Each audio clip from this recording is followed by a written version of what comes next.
Hello everyone, Mr. Schultz here as we dive into polynomial functions. So today we're going to be able to determine the zeros, extrema, and end behavior of a polynomial function. So determine the zeros, extrema, and end behavior.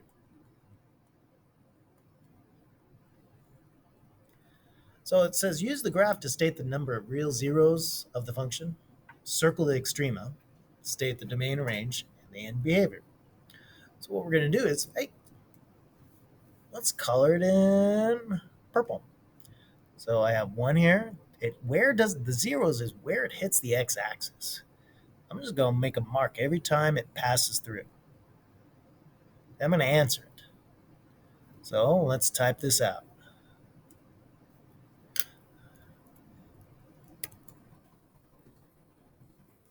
Function has 4 real zeros.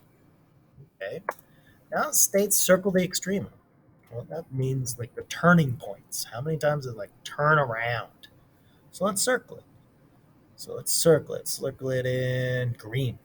So it turns around here. Here's a relative minimum. Here's a relative maximum right here. And then over here is another relative minimum. All right. So there are the extrema. 2 relative minimums and 1 relative maximum. So let's write that in. All right. 2 relative minimum and 1 relative maximum. But the end behavior, this is the fun part. What happens when the x value, we put like the far left and far right, meaning negative infinity and positive infinity. So let's write this in. There we go. As x, as we put in, let me change this to black. As we put in, so right here, this stuff right here, from here to here, is kind of like the meat right here. And then after that, it's like, what happens if we keep going that way?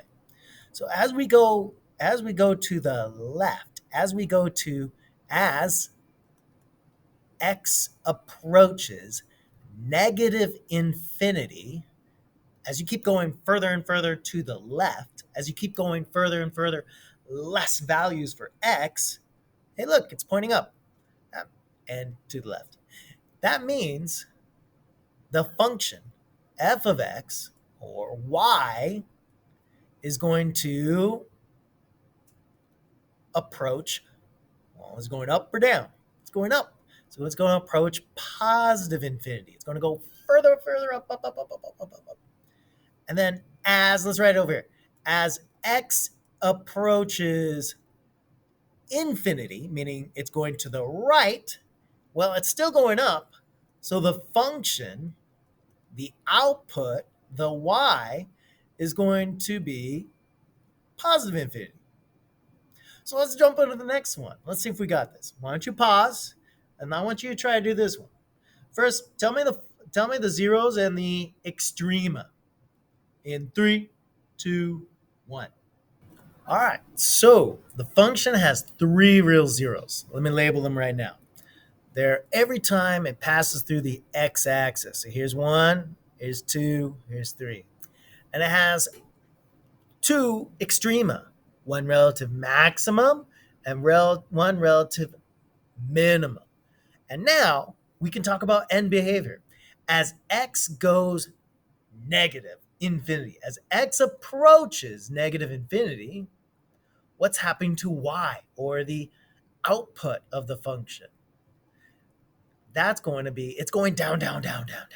So it's going to be negative infinity as well. And as x approaches positive infinity, then, now I know we don't need to write it, but it's nice to put it so we know we have negative and positive.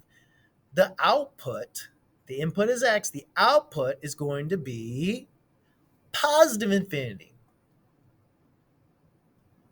Now, once you try this one, I'm going to write down all the work for it. Go ahead and try this last one. We're going to show it off in 3, 2, 1. So we can see here that the function has 2 real zeros. There's 3 extrema, 2 relative maximum, and 1 relative minimum. And then the end behavior as x decreases and increases to both in negative infinity and positive infinity, y, or the output, is going down as well. So it's going to be negative infinity as well. Here we go. Now here's the last 3 right here. I want you to figure it out. I want you to tell me how many zeros. So for this one, let's do a little different. How many zeros? How many real zeros?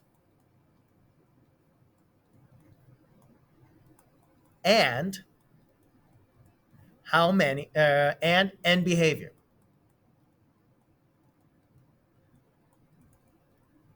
And why don't we do the first 2?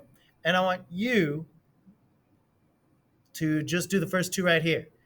In 3, 2, 1. So for the first one right here, we have 5 real zeros. And as x approaches negative infinity, it's going up. So the output, f of x, is going to approach positive infinity. And as x approaches positive infinity, it's going down. So the output, or f of x, is going to approach negative infinity. The second one right here, we have 3 real zeros. And as x approaches negative infinity, the output's going down. So it's going to be f of x, or the output, is going to approach negative infinity. As then going to the right, it's going up. So as x approaches infinity, as we keep putting in larger and larger numbers, f of x, or the output, is going to approach infinity as well. Now this last one is a linear graph. So there is 1, 0, and I want you to write it in. As x approaches negative infinity and positive infinity, go ahead and write it. Go in the comments and tell me below, what do you think it is? But we're going to go on in 3, 2, 1. All right, guys, so we're going to talk about extrema and zeros right now. Some quick hints. There will always be at most n minus 1 turning points for a function where f of x is equal to a times x to the nth power. So for example, if I have x squared, you're going to notice that, it looks like this. It's going to turn around once. And there can only be n number of possible zeros for the function. So if I look at that x squared again, we see that it has 1 and 2. Now if it's x to the 3rd power, that's going to it could have 3. You have 1, 2, 3 zeros. So x to the 3rd power.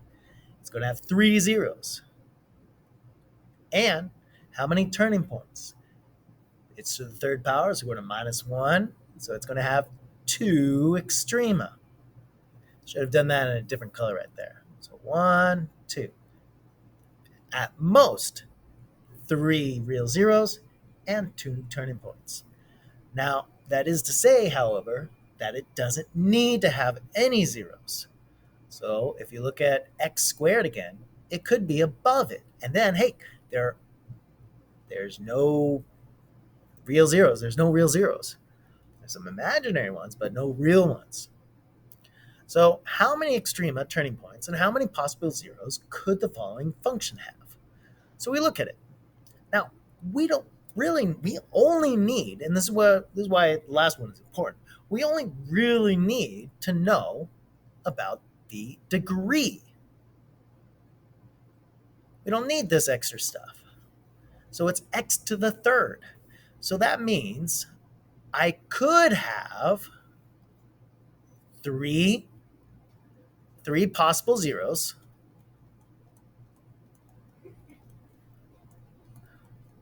and 3 minus 1 to Extrema.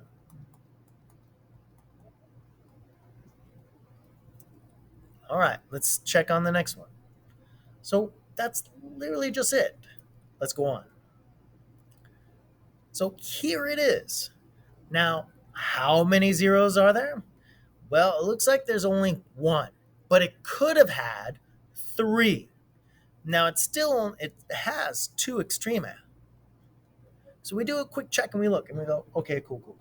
But it could have had 3. In this case, it only had 1.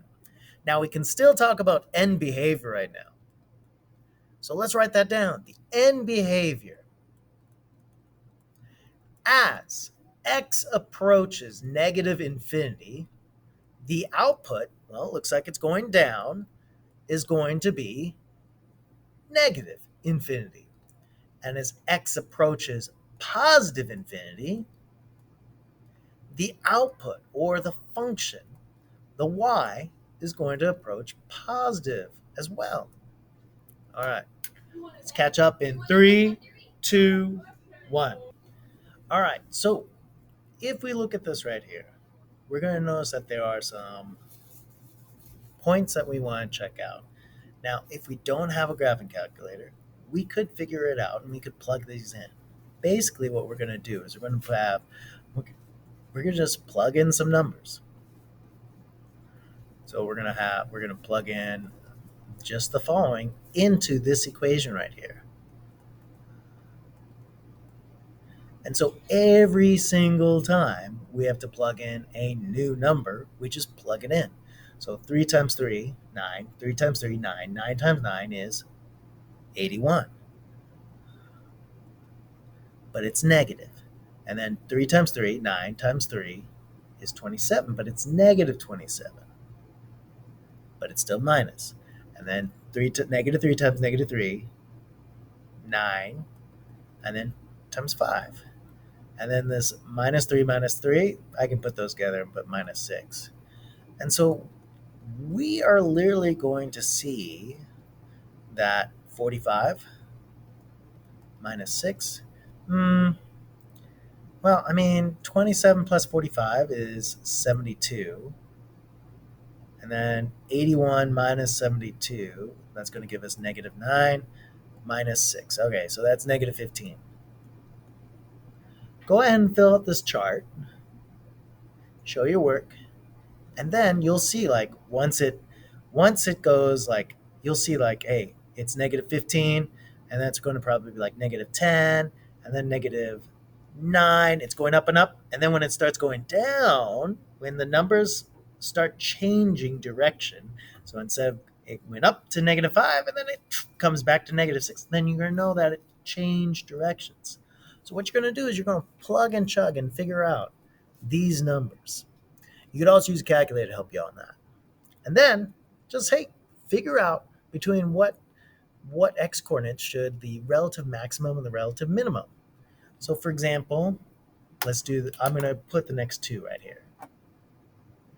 All right, so gain the first 4 right here, negative 15, 7, 1, and negative 3. So it starts at negative 15. It goes up to 7, and then it comes down to 1 and negative 3. Now, there's several different options that could be happening. Maybe it goes up between these 2 points. Maybe it goes up and it's coming down. But there's going to be a turning point sometime. There's one turning right here, or one extrema. If we figure out all of them, we can figure out, it has to be between here and here. So it could be between negative 15 and 7. 7 could be the turning point, or maybe it went up to 8 and it's now coming back down to 7. So it could be here, or it could be already going up, or it could be at 7 and then it's turning around. Now it's already coming down. Now if we plugged in 1, let's do that one right now. So plugging in our inputs, we get these outputs right here. Now we might be like, whoa, we can actually figure out where do they turn around. Now, the best bet is to just look at it and figure out, all right, it looks like it's going to be going up or coming down. It looks like the end behavior, it's going to go down, down, down, down, down. And it looks like the end behavior down this way, it's going down, down, down, down. But it kind of turns around a couple times here. Let's take a copy and show you what it looks like on Desmos. There we go. We see that this was negative x to the fourth. Does that make sense? A little bit. We can see that 1, 2, 3, 4 minus 3, or 4 minus 1. There's 3 extrema, 1, 2, 3, 4. And there's 4 real possible zeros. Now, it doesn't need to have it, but there are. At most, it can have that many. All right, guys. I'll see you in class, and have a good one. Bye.